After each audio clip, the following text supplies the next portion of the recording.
Hola detectives, una joven de familia acomodada, un romance prohibido y un plan escalofriante. En 2002, Brasil quedó conmocionado por el brutal asesinato de Manfred y Maricia von Richthofen, orquestado nada menos que por su propia hija, Susanne.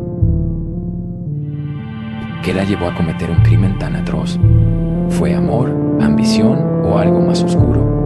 Hoy exploramos uno de los casos más impactantes de la historia criminal de Brasil. Recuerda contarnos, ¿qué teorías tienen? ¿Han logrado descifrar alguna pista que se nos haya escapado? ¿Logran entender la mente de estos criminales?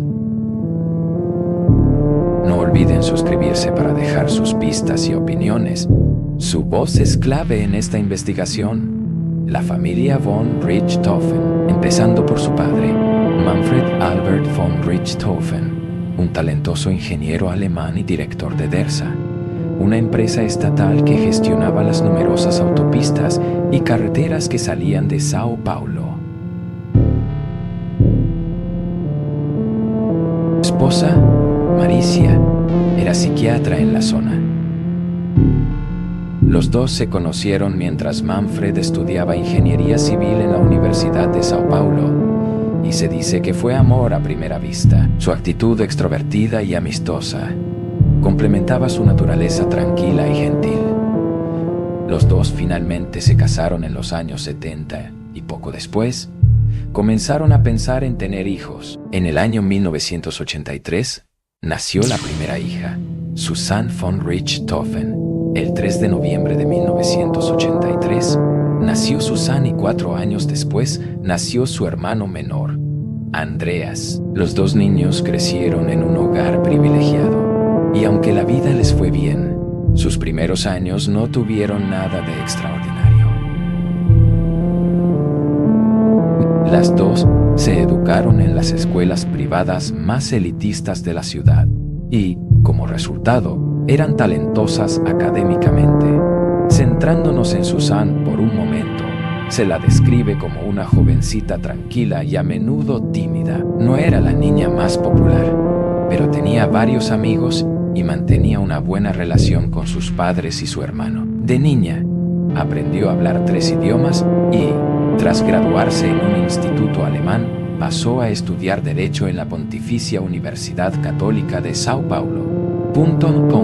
Y, sin duda, si estudiaba Derecho, sería una ciudadana respetuosa de la ley. A pesar de esforzarse por tener un futuro profesional exitoso, en realidad no tenía que preocuparse por el dinero, ya que, sencillamente, sus padres eran ricos. Se calcula que la fortuna de la familia von Richthofen ronda los $17 millones. Además, se rumorea que el padre de Susanne había malversado otros 10 millones de euros en una cuenta bancaria suiza. Afortunadamente para Susanne, todo ese dinero estaba previsto que fuera a parar a sus manos tan pronto como terminara sus estudios, ya que la cuenta bancaria suiza estaba abierta a su nombre. Sí, Susanne lo tenía todo. Una infancia cómoda, una excelente educación y 10 millones de euros en el banco. Lo único que tenía que hacer era esperar y ser una buena persona. Pero esta historia parece demasiado fácil para ser un crimen. ¿Y realmente crees que eso era lo que iba a ser? Nos estamos moviendo hacia el verano de 2002. La relación entre Susanne y sus padres había llegado a un camino bastante accidentado. Y como Susanne tenía 18 años en ese momento, probablemente puedas adivinar de qué se trataba.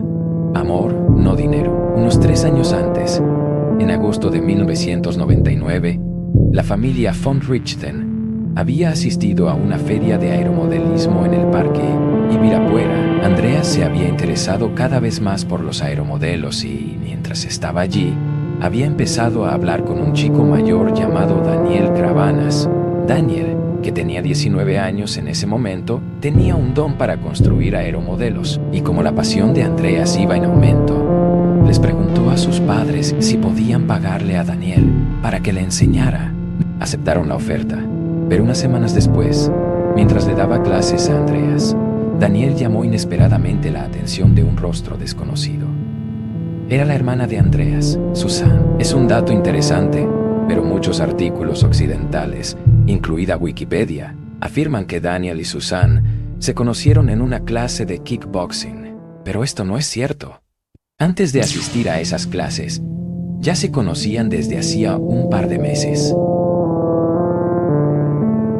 Daniel y Susan se entendieron casi de inmediato. Dicen que los polos opuestos se atraen y este es un ejemplo perfecto. Mientras que Susan era una persona privilegiada y bien educada, Daniel tuvo una educación muy diferente. Como muchas familias que viven la gran brecha de riqueza en Sao Paulo, él provenía de un entorno de bajos ingresos. Tanto Daniel como su hermano mayor, Christian, eran mecánicos en el taller local. Habían abandonado la escuela a una edad relativamente temprana, lo que significa que no habían podido terminar sus estudios. Y para ser una joven tímida y bien educada, la actitud bulliciosa y rebelde de Daniel la intrigaba, pero como no estaba segura de cómo reaccionarían sus padres a la relación con Daniel, decidió mantenerlo en secreto.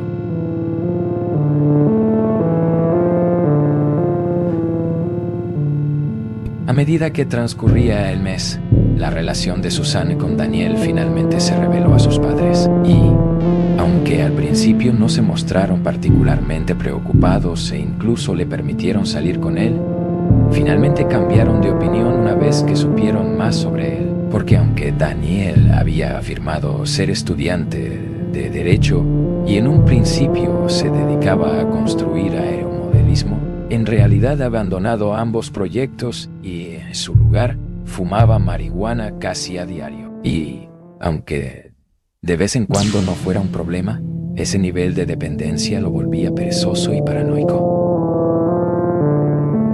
No tenía intención de volver a la escuela ni de buscar trabajo, sino de drogarse y pasar todo el tiempo con Susan. Por supuesto, todos los padres quieren lo mejor para sus hijos, y Manfred y Maricia, que eran personas ricas y trabajadoras, ya no podían aceptar que su hija saliera con él, pero la pareja tenía un compañero inusual.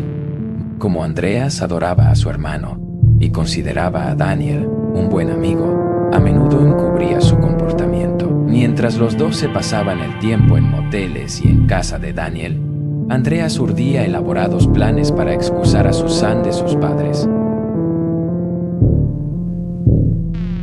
Los padres, Manfred y Maricia, se tomaron un mes de vacaciones en Europa, dejando a Susan y Andreas con total libertad en la casa.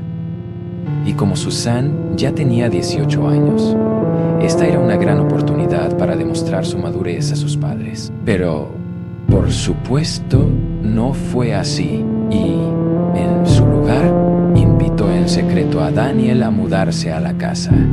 Pasaron todo el mes junto a la piscina, emborrachándose y probando varias drogas. Tras volver a casa y enterarse de lo sucedido, la familia de los von Richthofen se vio envuelta en discusiones durante las semanas siguientes, y con cada una de ellas, Susan se sentía cada vez más desesperada. Llegó incluso a preguntarle a su padre si podía comprarle un apartamento para ella y Daniel, para que pudieran vivir felices para siempre. Y por supuesto, él dijo que no. Bueno, en realidad, le dijo que podía hacer lo que quisiera siempre que lo hiciera con su propio dinero. Y dicho esto, además la amenazó con quitarle su asignación. Susan estaba enojada, pero al final aceptó su derrota, o al menos en apariencia, porque en el fondo, ella seguía saliendo con Daniel, y lo que ambos planeaban tras bambalinas era verdaderamente terrible. 1 de noviembre de 2002, a primera hora de la mañana, la calle de Zacarias Tiguare estalló en gritos frenéticos.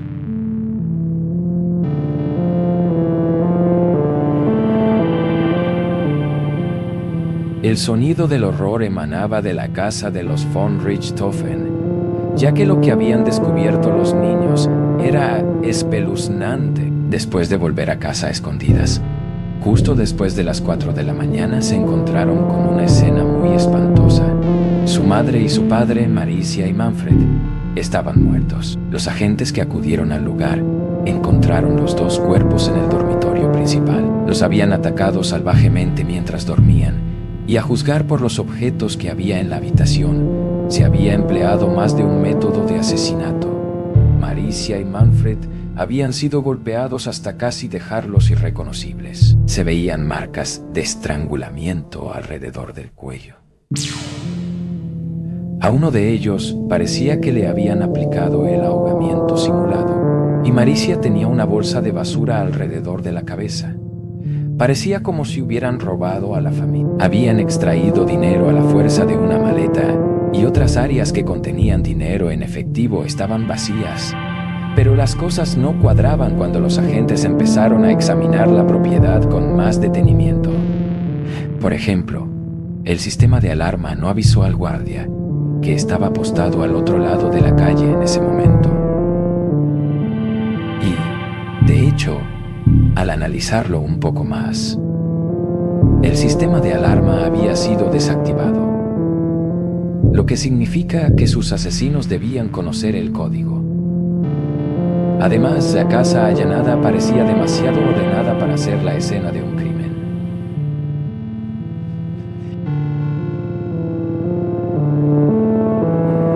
Los papeles de la oficina estaban tirados de manera uniforme, algo que no haría un ladrón frenético. Y la lista continuaba. No había señales de que hubieran forzado la entrada. No habían robado ningún aparato electrónico y algunas habitaciones permanecieron intactas. ¿Qué pasó exactamente con los von Richthofen? Al principio, nadie lo sabía. Los medios de comunicación se centraron en Andreas y Susanne. Andreas estaba tan alterado que, según se dice, le costó respirar durante la mayor parte del día.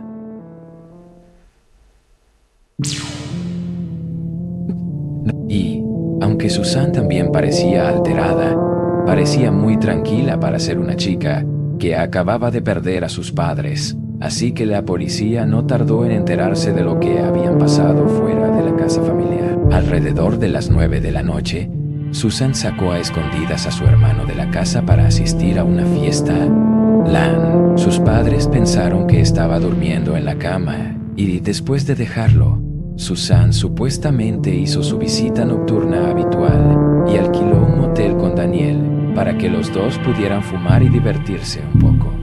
Pero cuando regresaron a casa a las 4 de la mañana, antes de que sus padres se levantaran para ir a trabajar, Susanne y Andreas los encontraron asesinados en su cama. Pero aquí es donde empiezan a formarse varias dudas, porque las declaraciones de Susanne a la policía contradecían a las de sus hermanos. Por un lado, dijo a los agentes que sus padres apoyaban la relación entre ella y Daniel, lo cual, como todos sabemos, es una completa tontería. El 1 de noviembre, Manfred y Maricia fueron finalmente enterrados. Se observó que Susanne parecía llorar mucho menos que su hermano durante el funeral. Su actitud más bien apático despertó opiniones.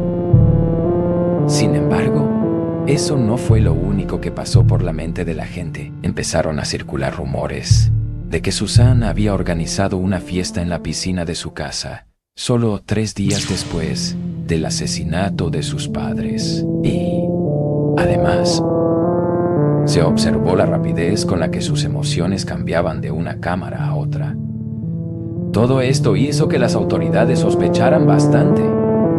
Pero lo que los hizo entrar en pánico fue una pista anónima. Un amigo se presentó para denunciar una compra bastante sospechosa, ya que pocos días después de sus asesinatos, un hombre había entrado en una tienda de motocicletas local para comprar una Suzuki GSX ES.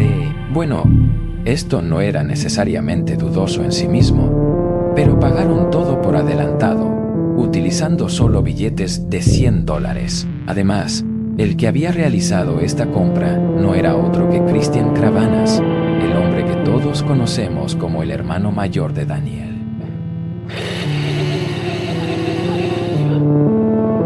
Los que conocían a Daniel y Christian eran bastante escépticos ante esta compra, ya que todos sabían que ambos estaban en la ruina y eran drogadictos.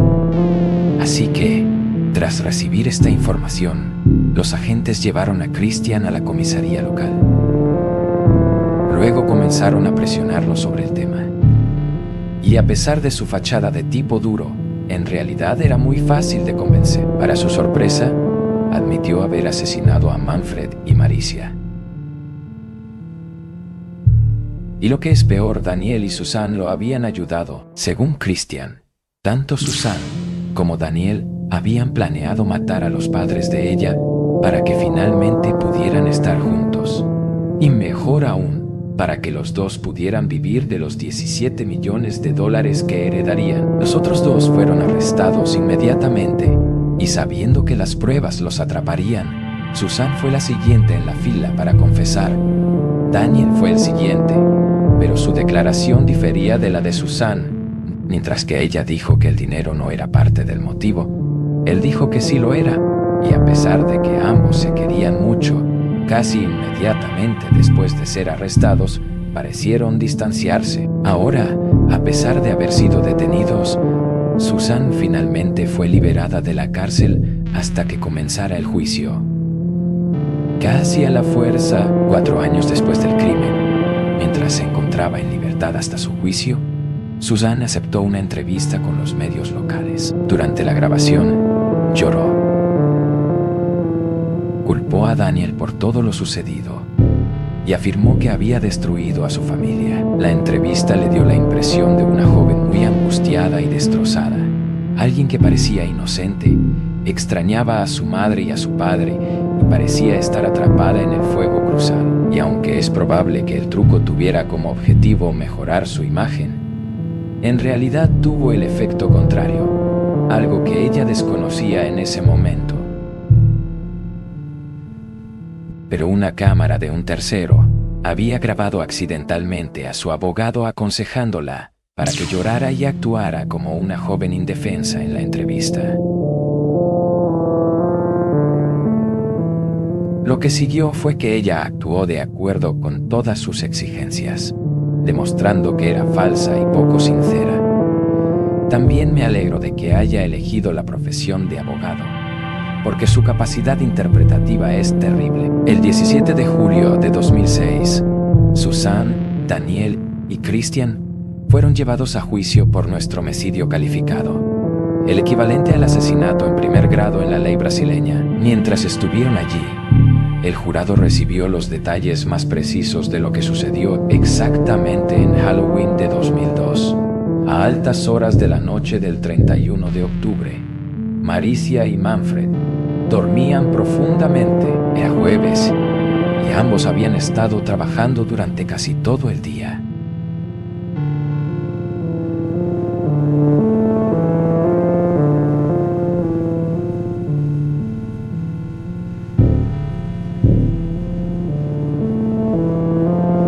A las 9 de la noche, Andrea salió de la casa con Susan. Sus intenciones eran bastante inocentes. Pero Susan, por otro lado, tenía planes mucho más terribles. Regresó a casa en su auto con Daniel y Christian, y aunque el guardia de seguridad de la familia la vio, no se alarmó al verla. Después de llegar a casa, Susan se acercó a sus padres para ver si estaban dormidos. Y una vez que le dijeron que no había peligro, desactivó la alarma de la casa y condujo a Christian y Daniel a la sala de estar. Los hombres se equiparon con guantes quirúrgicos y capuchas. Susan se sentó en el lujoso sofá de sus padres mientras Daniel y Christian subían las escaleras con palancas de hierro en la mano. Al encontrar a Manfred y Maricia dormidos, los dos comenzaron a golpearlos repetidamente. Pero a pesar del enorme dolor, los dos no morirían. En un pánico violento por terminar el trabajo, los hermanos recurrieron a las toallas que encontraron en el baño. Y aunque trágicamente esto mataría a Manfred, Maricia todavía estaba viva. Daniel buscó una bolsa de plástico y se la envolvió en la cabeza de una manera cruel y desalmada. Y después de unos minutos de agonía, Maricia ya no respiraba.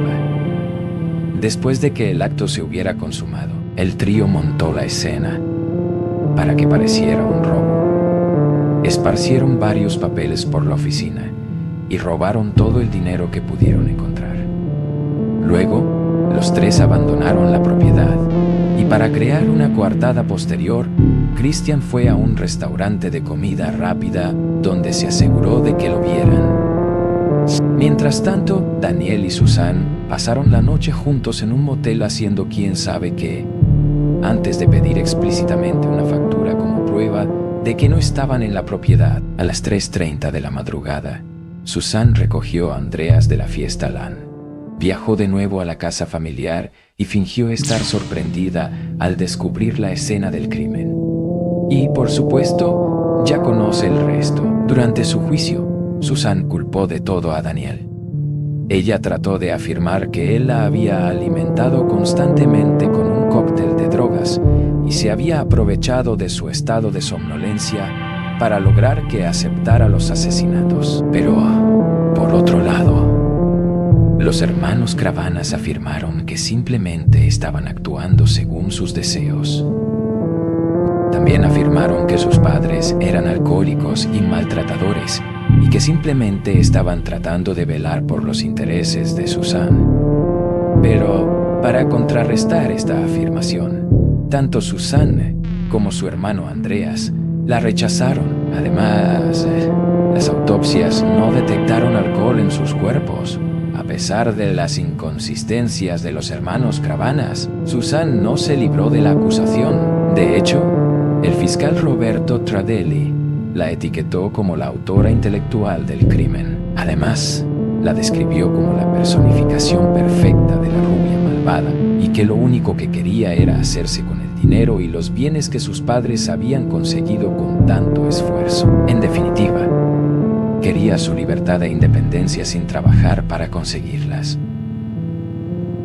El 22 de julio de 2006, solo 5 días después de que comenzara el juicio, Susan, Daniel y Christian fueron declarados culpables de los asesinatos de Manfred y Marisia von Richthofen. Los fiscales pidieron 50 años de cárcel, pero lamentablemente ninguno de los tres recibió una pena tan elevada. Susan y Daniel fueron condenados a 40 años de prisión, mientras que Christian, por su parte, fue condenado a 38 años por conspiración. Como es de esperar de una persona tan rebelde, Susan ha intentado varias veces reducir o anular una sentencia. Por ejemplo, en 2018 pidió la libertad. Argumentó que su egocentrismo y trastorno de personalidad la llevaron al crimen. Por supuesto, esta solicitud fue denegada. No es de extrañar que ser un niño con derecho a todo no sea excusa para asesinar a sus padres.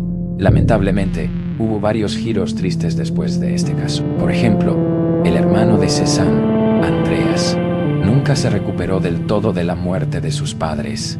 En 2017, 3 vecinos nerviosos se despertaron en mitad de la noche y descubrieron que habían entrado en sus casas. En el suelo había un hombre desaliñado y, cuando llegaron los agentes, afirmó que no era violento, que no le importaba su vida y que tenía miedo. El hombre era Andreas. Había estado vagando sin rumbo por las calles con la reliquia de su familia en sus manos y tenía cicatrices en todas sus piernas. Fue ingresado en el hospital poco después. Al igual que la mente de Andreas, la antigua casa familiar permaneció congelada en el tiempo durante muchos años después de los asesinatos.